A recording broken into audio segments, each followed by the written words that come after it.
ముందుగా మా గౌరవ ముఖ్యమంత్రి గారికి మూసి బారిన పడి ఒకవైపు గతంలో ఉన్న ఫ్లోరైడ్ బాధతోని లక్షలాది మంది అలా బాధపడుతున్న తరుణంలో మొట్టమొదటిసారి ఒక రాష్ట్ర ముఖ్యమంత్రిగా మూసి మీద ఆలోచించి 7 మాసాలుగా ప్రతి సందర్భంలో మూసి ప్రక్షాళన గురించి మాట్లాడుతున్న ముఖ్యమంత్రి గారికి నల్గొండ జిల్లా రంగారెడ్డి హైదరాబాద్ ప్రజల పక్షాన వారి ధన్యవాదాలు తెలియజేస్తూ మా కేటీఆర్ గారికి కూడా విజ్ఞప్తి చేస్తున్నా.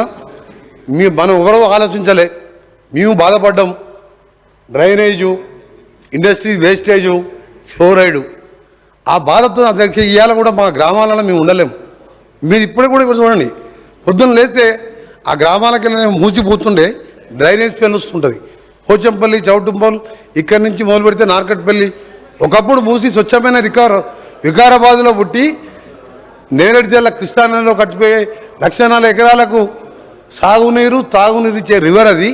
ఇలా పొల్యూషన్తో లక్షలాది మంది రోగాల బారిపడుతుంది.